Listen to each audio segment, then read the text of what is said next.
Imagine um paciente que, ao longo dos anos, recebe tantas pequenas doses de um antídoto que, um dia, seu corpo já não reage mais. O que antes o protegia, agora o torna insensível. Assim é a imunidade religiosa, uma blindagem invisível, construída aos poucos, que não protege da mentira, mas da própria verdade. Vivemos numa era em que a tradição, que deveria ser um alicerce de fé, muitas vezes se torna um muro contra a transformação. O que foi herdado como bênção passa a ser tratado como lei imutável. E qualquer tentativa de mudança é vista como ameaça. Mas será que o evangelho que vivemos hoje é o mesmo que Jesus e os apóstolos proclamaram? Ou será apenas uma versão domesticada, confortável, incapaz de confrontar o pecado e de transformar o coração? George Whitefield, no século XVIII, levantou-se contra essa mesma complacência. Ele pregava ao ar livre para multidões que não entrariam numa igreja, e dizia com voz firme: você precisa nascer de novo. Não era um convite para aderir a uma denominação ou repetir um credo, mas um chamado para morrer para si mesmo e viver totalmente para Cristo. Whitefield não temia o desconforto. Pelo contrário, sabia que o desconforto é muitas vezes o prenúncio do avivamento. A imunidade religiosa é sorrateira. Ela se manifesta quando recitamos orações sem pensar, cantamos hinos sem sentir e abrimos a Bíblia sem esperar ser confrontados. É um estado espiritual em que o coração já não se quebranta e os olhos já não se enchem de lágrimas diante da cruz. É perigosa porque engana. Mantém as aparências de devoção enquanto a alma se afasta de Deus. Jesus advertiu: este povo honra-me com os lábios, mas o seu coração está longe de mim. Mateus 15, 8. Essa não é apenas uma constatação histórica, é um alerta para nós hoje. Quantos de nós nos escondemos atrás de rituais para evitar o chamado radical do Evangelho? Hoje, Deus nos chama a derrubar essas muralhas invisíveis. Ele nos convida a voltar ao primeiro amor, a substituir a rotina pela fome e sede de justiça. Não se trata de abandonar toda a tradição, mas de permitir que cada prática seja reacendida pelo fogo do Espírito Santo. A questão é: estamos prontos para romper com a imunidade que nos mantém confortáveis, mas espiritualmente estagnados? Em um mundo que valoriza a velocidade e a conveniência, a fé cristã muitas vezes é moldada pela cultura ao redor mais do que pela palavra de Deus. Práticas e tradições que antes eram vivas tornam-se meros gestos, repetidos sem reflexão. É nesse ambiente que a fé se torna vulnerável, não por falta de religiosidade. Líderes religiosos mantinham um zelo aparente enquanto negligenciavam o coração da lei. Mas hoje, em muitos contextos, a imunidade religiosa ganhou novas roupagens. É um estado no qual a tradição assume o lugar da verdade, e a segurança da rotina substitui a ousadia da obediência. George Whitefield, pregando no século XVIII, enfrentou esse mesmo tipo de resistência. Ele não se limitava aos templos, pregava nos campos, nas praças, nas ruas. Isso chocava a sensibilidade de líderes acostumados a uma religião controlada e previsível. Para Whitefield, o maior perigo não era a perseguição de fora, mas a complacência de dentro. Ele compreendia que uma fé adormecida dentro da igreja era mais difícil de despertar do que a indiferença do mundo. A imunidade religiosa hoje se revela de várias maneiras. Surge quando a leitura da Bíblia é feita por obrigação, sem expectativa de ser confrontado. Nesses casos, a fé se torna estática, incapaz de gerar frutos. Em muitas comunidades, essa imunidade é reforçada por um sistema eclesiástico que recompensa a conformidade e pune o questionamento. Sermões podem ser moldados para agradar, evitando temas que possam ofender. Tudo isso cria uma aparência de vitalidade, mas, no fundo, há um vazio. A Bíblia nos adverte sobre esse perigo. Em Apocalipse 3, 1, Jesus diz à igreja de Sardes: tens nome de que vives, mas um substituto dela. O problema é agravado pela cultura contemporânea, que valoriza o conforto acima de tudo. Assim como o corpo humano, acostumado a pequenas doses de uma substância, desenvolve resistência, o coração espiritual, exposto continuamente a formas religiosas sem conteúdo, se torna resistente à voz de Deus. Em vez de se quebrantar, endurece. Ele sabia que uma nova vida em Cristo não poderia ser construída sobre a velha natureza. A regeneração não é uma atualização da fé herdada. É uma substituição radical do coração de pedra por um coração de carne. O contraste entre o avivamento no tempo de Wittefield e a apatia em muitas igrejas hoje é alarmante. Na época dele, multidões se reuniam em campos para ouvir a pregação que cortava como espada. Pessoas choravam, caíam de joelhos, confessavam pecados, experimentavam a transformação. Hoje, em muitos lugares, a resposta a uma pregação sincera é um educado amém seguido por uma vida inalterada. Parte do problema é que confundimos estabilidade com fidelidade. Pensamos que manter as coisas como estão é sinal de compromisso, quando, na verdade, pode ser um sinal de medo. A igreja primitiva crescia porque estava disposta a romper com tradições que não serviam mais ao propósito de Deus. Eles mantinham o que era essencial e deixavam para trás o que era apenas humano. Esse autoexame é um antídoto contra a imunidade religiosa. Ele exige coragem para reconhecer quando estamos apenas mantendo aparências. Sem essa coragem, continuaremos vivendo de forma confortável. Não é um chamado para destruir, mas para purificar. Wittefield não pregava contra toda forma de religiosidade, mas contra a religiosidade sem vida. Ele sabia que a forma só é valiosa quando está cheia da presença de Deus. Se quisermos ver um novo mover de Deus, precisamos estar dispostos a abandonar a segurança da rotina. Isso significa abrir mão de práticas que fazemos apenas por hábito e buscar a direção do Espírito Santo em cada passo. A imunidade religiosa é quebrada quando a verdade volta a ter primazia sobre a tradição, quando o amor a Cristo supera o apego a qualquer sistema humano. O desafio diante de nós é claro. Ou permanecemos na confortável estagnação, ou aceitamos o chamado para uma fé viva e transformadora. A pergunta é: qual será a nossa escolha? O coração da mensagem contra a imunidade religiosa está nas palavras de Jesus a Nicodemos, registradas no Evangelho de João, capítulo 3. Nicodemos era um fariseu. Um homem profundamente conhecedor das tradições religiosas de Israel, respeitado como mestre e líder. No entanto, apesar de todo o seu conhecimento e posição, essa declaração é um golpe direto contra a confiança na tradição como base da salvação. Nicodemos vinha de uma linhagem religiosa, praticava os rituais, guardava a lei.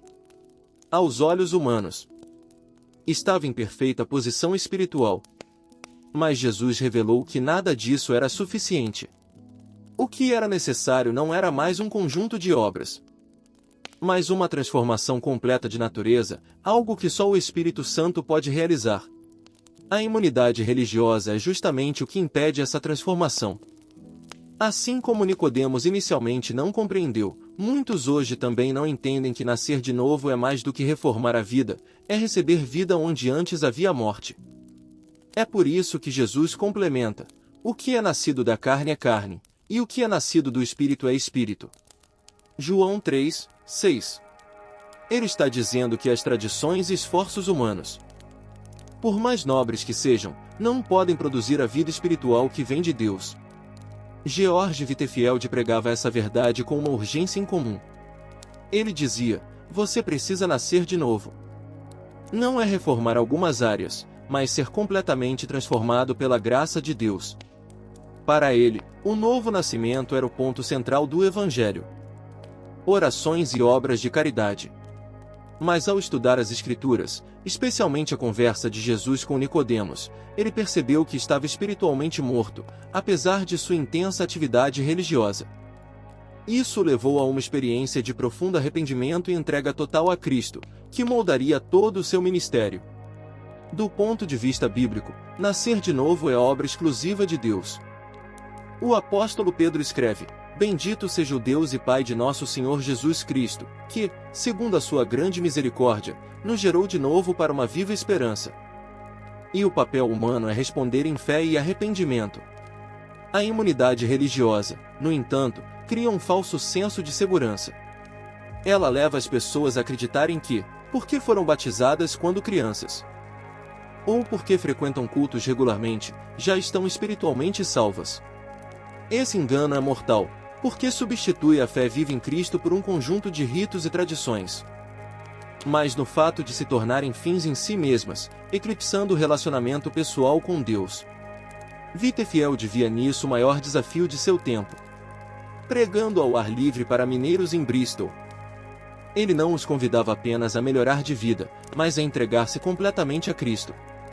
Muitas dessas pessoas choravam ao ouvir a mensagem, não porque estavam diante de um pregador eloquente, mas porque o Espírito Santo estava expondo a futilidade de uma vida sem novo nascimento. Outro texto bíblico que confronta a imunidade religiosa é Apocalipse 3, 15 a 17. A carta à igreja de Laodiceia. Jesus diz: conheço as tuas obras, que nem és frio nem quente. Quem dera foras frio ou quente. Assim, porque és morno, e não és frio nem quente.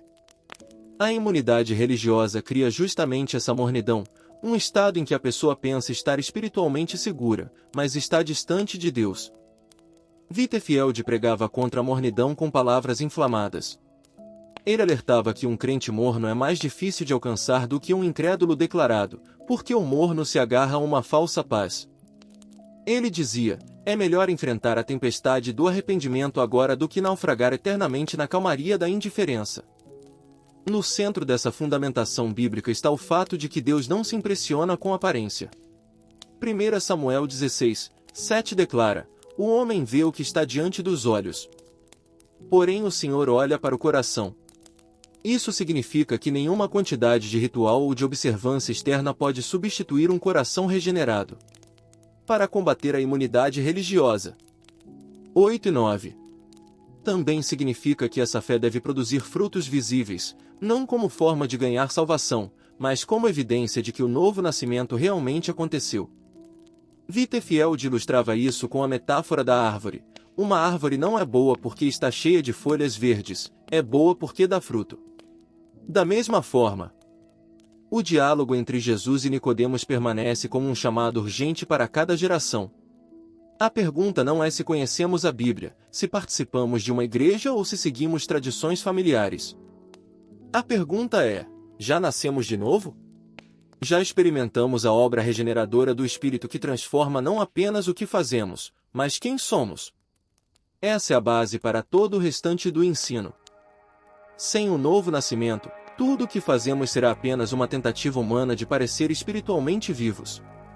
Com ele, cada tradição pode ser renovada, cada prática pode ser carregada de sentido.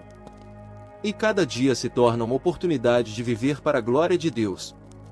Assim como Whitefield pregou com lágrimas nos olhos e paixão na voz, precisamos hoje proclamar essa mesma verdade. Quando falamos sobre romper com a imunidade religiosa, não estamos tratando de algo meramente teórico. É uma batalha diária, travada no coração, na mente e nas práticas de cada crente. George Whitefield, em seu tempo, não apenas descreveu o problema, ele o confrontou de frente, chamando as pessoas a examinarem seus próprios corações diante de Deus. Nesta sessão, vamos explorar 3 grandes barreiras que sustentam essa imunidade e impedem o crente de viver o Evangelho em sua plenitude, e como a palavra de Deus e o exemplo de Whitefield nos ensinam a derrubá-las. Primeira barreira: a rotina mecânica. A rotina é uma faca de 2 gumes. De um lado, ela nos ajuda a manter disciplina, de outro, pode matar a vitalidade se perder o propósito. Quando oramos, cantamos ou lemos a Bíblia apenas por hábito, sem engajamento do coração, caímos no perigo de adorar com os lábios enquanto o coração permanece distante. É como um rio que, por fora, parece correr livre, mas cujas águas estão presas num ciclo artificial, girando sempre no mesmo lugar. Jesus advertiu sobre isso em Mateus 15, 8, este povo honra-me com os lábios, mas o seu coração está longe de mim. A adoração mecânica é, na verdade, uma forma de imunidade religiosa. Em suas pregações, ele chamava os crentes a buscarem uma fé viva, dizendo que oração sem o Espírito é apenas ar saindo da boca. A rotina mecânica se instala quando confundimos presença física com participação espiritual. Estar no culto, cantar hinos, participar de eventos, tudo isso pode parecer devoção. Mas sem o fogo do Espírito é apenas formalidade. E a formalidade repetida sem vida é terreno fértil para a imunidade religiosa. Segunda barreira: a herança não questionada.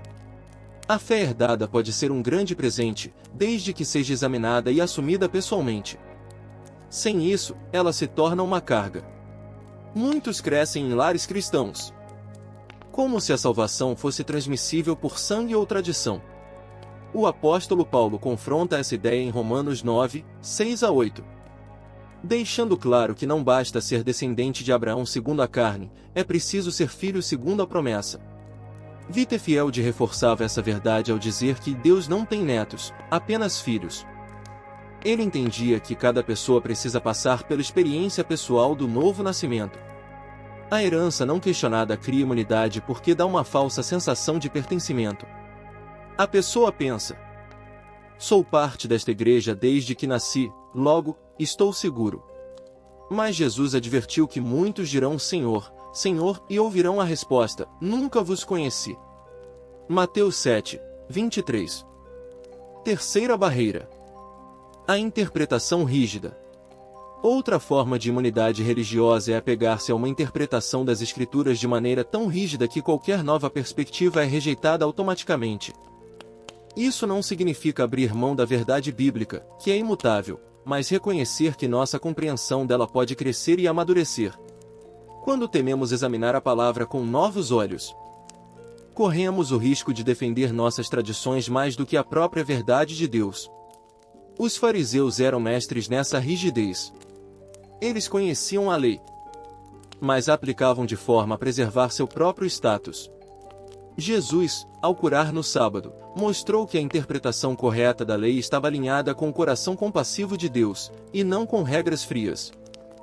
Whitefield, por sua vez, também enfrentou resistência daqueles que viam seu método de pregar ao ar livre como impróprio. Ele respondia que o método era irrelevante se a mensagem fosse fiel às Escrituras e levasse as pessoas ao arrependimento. Sinais de vida contra a imunidade religiosa. Para cada barreira, há um caminho de renovação. Contra a rotina mecânica, é preciso cultivar uma adoração intencional, convidando o Espírito Santo a guiar cada oração, cada cântico, cada leitura bíblica. Contra a herança não questionada, é necessário um exame pessoal da fé, como Paulo instrui em 2 Coríntios 13, 5. E contra a interpretação rígida, devemos manter um coração ensinável. Ele constantemente avaliava a sua vida espiritual, confessando pecados e buscando santificação. E mantinha-se aberto para seguir a direção de Deus, mesmo que isso significasse quebrar protocolos religiosos. O perigo de confundir movimento com vida. Muitas igrejas hoje confundem atividade com vitalidade.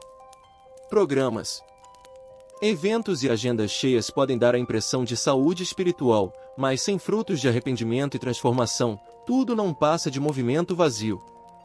É como um corpo que se agita por reflexos nervosos mesmo depois da morte, parece vivo, mas não está. Jesus usou a metáfora da videira em João 15 para ensinar que a vida espiritual depende de permanecer nele. Ramos desconectados podem até manter folhas por um tempo, mas inevitavelmente secam. Whitefield pregava que a prova de que estamos em Cristo é que o seu fruto aparece em nós, e isso não se produz por força humana, mas pela seiva do Espírito. Precisamos voltar à cruz e pedir que Deus nos desperte. Whitefield não pregava para entreter, mas para provocar crise espiritual, aquela crise santa que leva ao arrependimento e à renovação. Já vimos 3 barreiras centrais que sustentam a imunidade religiosa e como a Bíblia e o exemplo de Whitefield nos mostram o caminho para vencê-las. Na segunda parte, vamos aprofundar em como reconhecer os sinais do novo nascimento verdadeiro, distinguindo-os das imitações, e como viver de forma a manter o coração sensível à voz de Deus. Se, na primeira parte, identificamos as barreiras que sustentam a imunidade religiosa, agora é hora de falar sobre os sinais da vida nova em Cristo e como distingui-los de imitações superficiais. É fundamental entender que o novo nascimento deixa marcas visíveis. Não se trata apenas de uma experiência emocional ou de um momento de entusiasmo espiritual, mas de uma transformação contínua que molda caráter, desejos e ações. Sinais genuínos do novo nascimento. O apóstolo João nos dá um panorama claro sobre isso em suas cartas. Em 1 João 3:9, ele declara: todo aquele que é nascido de Deus não vive na prática do pecado, porque a semente de Deus permanece nele, e não pode continuar pecando, porque é nascido de Deus.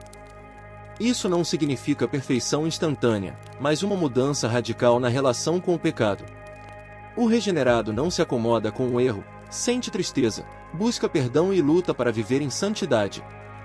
Humildade ou piedade para manter uma boa imagem. Mas, cedo ou tarde, a motivação real será revelada. O fruto genuíno nasce de um coração transformado. Enquanto a imitação depende do esforço humano e acaba murchando. Jesus disse em Mateus 7:16, pelos seus frutos os conhecereis. Wittefield alertava contra a falsa segurança de uma fé sem frutos. Ele contava casos de pessoas que pareciam fervorosas durante os cultos, mas cuja vida cotidiana desmentia o testemunho público. Para ele, a evidência final do novo nascimento estava na perseverança, continuar seguindo a Cristo mesmo diante de dificuldades, rejeição e perdas. Sensibilidade à voz de Deus. O regenerado também mantém um ouvido atento à direção do Espírito Santo. Isso significa estar disposto a obedecer mesmo quando a ordem divina contraria preferências pessoais. Atos 9 mostra o exemplo de Ananias, que, apesar de temer Saulo, obedeceu à ordem de ir até ele. Esse tipo de sensibilidade é fruto de um coração novo, treinado para discernir e seguir a vontade de Deus. A imunidade religiosa, pelo contrário, endurece o ouvido espiritual. Ela ensina a ignorar ou justificar o não cumprimento daquilo que Deus manda, preferindo a segurança da tradição. Um crente nascido de novo sabe que a obediência é melhor do que qualquer ritual e que atrasar a obediência é, na prática, desobediência. Humildade como fundamento. A nova vida em Cristo também se manifesta na humildade. Filipenses 2:3-4 nos exorta a considerar os outros superiores a nós mesmos. Wittefield, apesar de sua fama e influência, mantinha uma postura de servo. Ele pregava para multidões, mas também visitava doentes, cuidava de órfãos e ajudava pobres. Essa coerência entre púlpito e prática reforçava a credibilidade de sua mensagem. A humildade é incompatível com a imunidade religiosa. Porque esta alimenta o orgulho espiritual, a ideia de que já sabemos e já vivemos tudo o que precisamos. A humildade, ao contrário, mantém o coração aberto para aprender e crescer. A alegria como consequência. Um sinal muitas vezes negligenciado do novo nascimento é a alegria no Senhor. Essa alegria não depende de circunstâncias favoráveis, mas da certeza da salvação e da presença de Deus. O salmista expressa isso no Salmo 16:11, na tua presença há plenitude de alegria. Wittefield descrevia essa alegria como o perfume inevitável da flor chamada fé genuína. Quando a alegria se vai e a prática da fé se torna apenas um peso, é sinal de que a imunidade religiosa pode estar se instalando. O regenerado pode passar por lutas e tristezas, mas mesmo assim mantém uma chama de alegria em saber que pertence a Cristo. Mantendo o coração sensível. Reconhecer os sinais do novo nascimento é apenas o primeiro passo, o desafio é preservá-los vivos. Isso exige vigilância constante, como Jesus ordenou em Marcos 13:33, olhai, vigiai e orai. A oração sincera, a meditação na palavra e a comunhão com outros crentes saudáveis são práticas que mantêm o coração receptivo à voz de Deus. Wittefield incentivava seus ouvintes a não dependerem apenas de momentos de culto, mas a cultivarem uma vida de devoção diária. Ele dizia que o domingo é o cume de uma semana vivida com Deus, não o único dia em que lembramos dele. Essa mentalidade protege contra a estagnação e mantém a chama acesa. Conclusão desta sessão. As barreiras que sustentam a imunidade religiosa, rotina mecânica, herança não questionada e interpretação rígida, só podem ser derrubadas por uma obra profunda do Espírito Santo. E essa obra deixa sinais claros: arrependimento contínuo, amor genuíno. O ensino dos apóstolos e a pregação fervorosa de Wittefield apontam para um cristianismo que não se contenta com aparência, mas busca transformação real. Se quisermos vencer a imunidade religiosa, Precisamos nos examinar à luz dessas verdades e pedir a Deus que reavive em nós o fogo do primeiro amor. Porque, como disse Wittefield, um coração inflamado por Cristo é a melhor defesa contra a frieza da religião vazia. A imunidade religiosa não é apenas um estado espiritual inofensivo ou uma simples fase de estagnação. Ela é, na verdade, uma condição perigosa e progressiva, capaz de comprometer todo o relacionamento com Deus e até mesmo o destino eterno da alma. Quando se instala, cria um véu de segurança falsa, fazendo com que a pessoa acredite estar bem com Deus, quando, na realidade, está afastada dele. É como um paciente que carrega uma doença grave, mas não sente dor, e, por isso, a leitura da Bíblia, uma obrigação mecânica, e a adoração, um ritual sem vida. Jesus advertiu sobre isso em Apocalipse 3:17, ao falar à igreja de Laodiceia, pois dizes: ela se espalha para aqueles que estão ao redor, especialmente dentro do lar. Pais que vivem uma fé morna transmitem aos filhos um cristianismo sem paixão, reduzido a costumes. Filhos crescem acreditando que ser cristão é apenas seguir regras, ir à igreja e manter uma boa reputação. O resultado é uma geração que conhece a forma, mas não o poder do Evangelho. O apóstolo Paulo, em 2 Timóteo 3:5, descreve exatamente isso, tendo forma de piedade, mas negando-lhe o poder. Essa herança deformada é, muitas vezes, mais difícil de corrigir do que a incredulidade aberta, porque vem envolta na aparência de fé. Consequências comunitárias. No nível comunitário, a imunidade religiosa enfraquece a igreja. Congregações que caem nesse estado deixam de ser luz e sal no mundo. Os membros tornam-se consumidores de programas e serviços religiosos, em vez de discípulos comprometidos com a missão de Cristo. Sermões passam a ser avaliados pelo entretenimento que proporcionam, e não pela verdade que comunicam. A disciplina bíblica é vista como ofensiva, e a santidade, como opcional. Wittefield observava que igrejas assim podiam estar cheias, mas espiritualmente vazias. Ele comparava isso a um campo coberto de neve, por fora, belo e limpo, por dentro. O solo permanece congelado e estéril. Consequências missionais. Quando a imunidade religiosa se instala, a paixão por evangelizar e servir desaparece.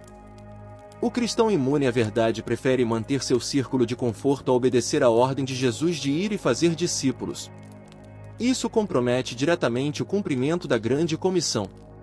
Em Mateus 9:37, Jesus disse: a seara é realmente grande, mas poucos são os ceifeiros. Muitas vezes, a escassez de ceifeiros não é por falta de crentes, mas por falta de crentes despertos, dispostos a sair da inércia. Consequências eternas.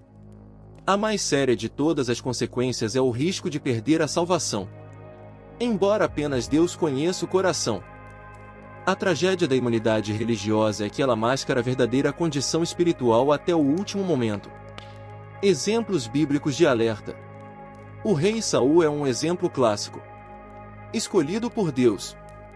Outro exemplo é o povo de Israel no deserto, que via milagres diariamente, mas endurecia o coração diante das ordens de Deus.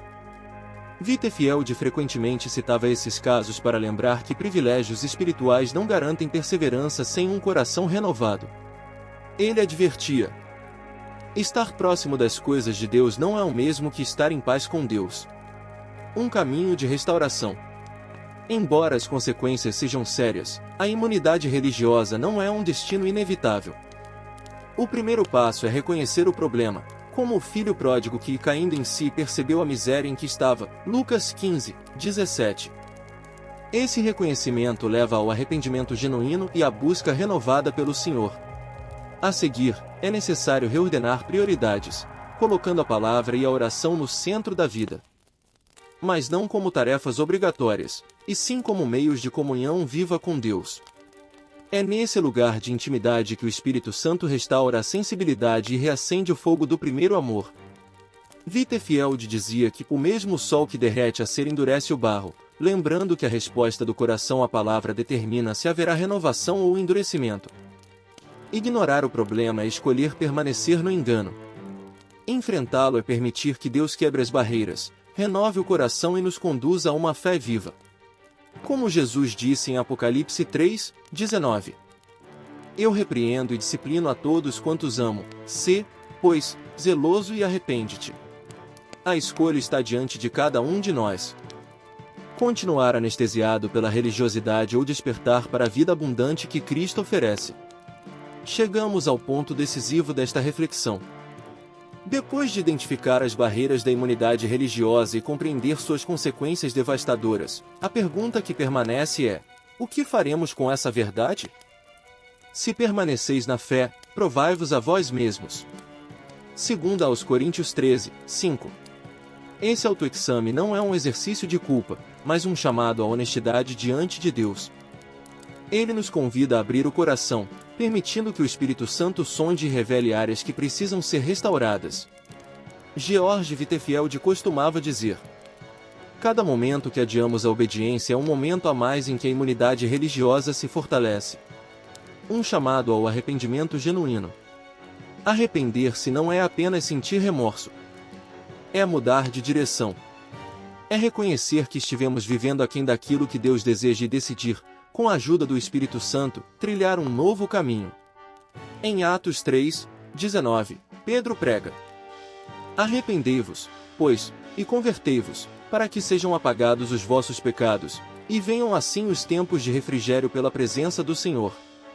Esse tempo de refrigério é a promessa de renovação para aqueles que se voltam sinceramente ao Senhor. Ele restaura a alegria da salvação. Reacende a paixão pela sua presença e devolve a sensibilidade espiritual que a rotina mecânica destruiu. Rever prioridades e até enfrentar a incompreensão de outros. Mas é melhor suportar o desconforto temporário da mudança do que permanecer na estagnação espiritual. Jesus foi claro em Lucas 9:23. Se alguém quer vir após mim, negue-se a si mesmo, tome cada dia a sua cruz e siga-me. Negar a si mesmo é abrir mão de todo apoio falso, seja ele reputação, rotina ou tradição, para depender totalmente de Cristo.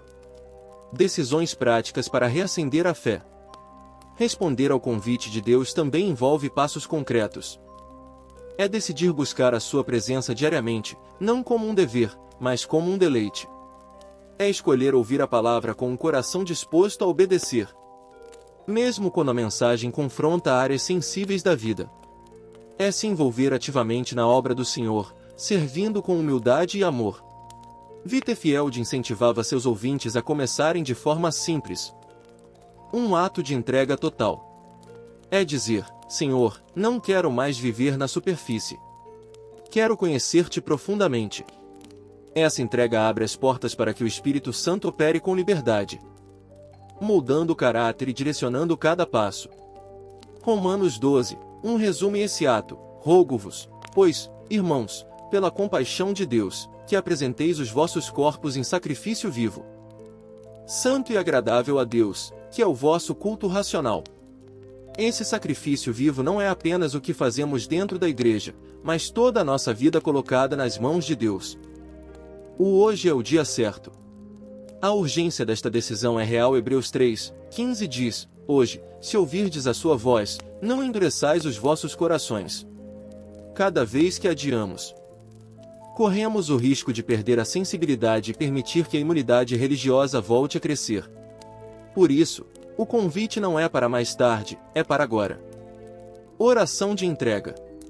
Se este é o desejo do seu coração, ore assim: Senhor Jesus, reconheço que muitas vezes tenho vivido na superfície, preso a rotinas e tradições que me afastam da verdadeira comunhão contigo. Peço perdão por permitir que meu coração se endureça. Hoje, eu me rendo totalmente a ti. Entra nas áreas mais profundas da minha vida, transforma-me pelo teu Espírito, e reacende em mim a paixão pelo teu nome. Ajuda-me a viver cada dia na tua presença, para a tua glória. Amém. Esse tipo de oração, feita com sinceridade, é o início de uma jornada de transformação. Não há um ponto final, mas um novo começo. Conclusão deste convite. O chamado de Deus para abandonar a imunidade religiosa e viver o Evangelho de forma autêntica é, acima de tudo, um convite ao amor. Ele nos chama não para nos condenar, Chegamos ao fim desta jornada de reflexão sobre a imunidade religiosa, mas a mensagem que ecoa não é de encerramento, é de início. Início de uma nova postura diante de Deus. Início de um retorno ao primeiro amor, início de uma vida que rejeita a superficialidade e abraça a profundidade do Evangelho. Ao longo deste percurso, vimos como a imunidade religiosa se forma. Silenciosa e sorrateira, por meio da rotina mecânica, da herança não questionada e da interpretação rígida. Reconhecemos as consequências pessoais, familiares, comunitárias e até eternas dessa condição. Fomos confrontados com o ensino de Jesus a Nicodemos e lembrados da urgência com que George Whitefield proclamava: você precisa nascer de novo. Este não é um chamado genérico, é um chamado pessoal. Deus não está pedindo que você apenas concorde com estas verdades, mas que as incorpore na vida diária. Ele deseja não apenas que você reconheça os perigos da imunidade religiosa, mas que permita que o Espírito Santo destrua essas barreiras e reacenda em seu coração o fogo da fé viva. O apóstolo Paulo declarou em Filipenses 3, 13 e 14, esquecendo-me das coisas que ficaram para trás e avançando para as que estão adiante, prossigo para o alvo. Cada instante de adiamento fortalece a barreira que nos separa da vida abundante em Cristo. Assim como Whitefield pregava para multidões ao ar livre, chamando-as ao arrependimento imediato. Este é um chamado direto a você: rompa com a rotina vazia, questione a herança que não reflete a palavra, e abra-se para que o Espírito Santo molde cada aspecto da sua vida. Se esta mensagem falou ao seu coração, não a aguarde apenas para si. Compartilhe-a com alguém que você sabe que também precisa ouvir. Seja um instrumento para despertar outros da sonolência espiritual. O avivamento começa no coração de um, mas pode se espalhar por muitos. E mais do que ouvir e compartilhar, viva o que aprendeu. Reorganize suas prioridades, reserve tempo diário para buscar a Deus de forma sincera, sirva ativamente na obra do Senhor e mantenha um coração humilde e ensinável. Jesus nos chama para uma vida que vai além das aparências, uma vida marcada pela transformação real. Ele nos convida a segui-lo não com um sim superficial, mas com um compromisso que envolve todo o nosso ser. Que ao sair desta reflexão, você possa dizer como Josué: eu e a minha casa serviremos ao Senhor. Josué 24, 15. E que este compromisso seja um antídoto permanente contra qualquer traço de imunidade religiosa. Agora é a sua vez. Dê o passo. Responda ao chamado. Viva o Evangelho com autenticidade e paixão.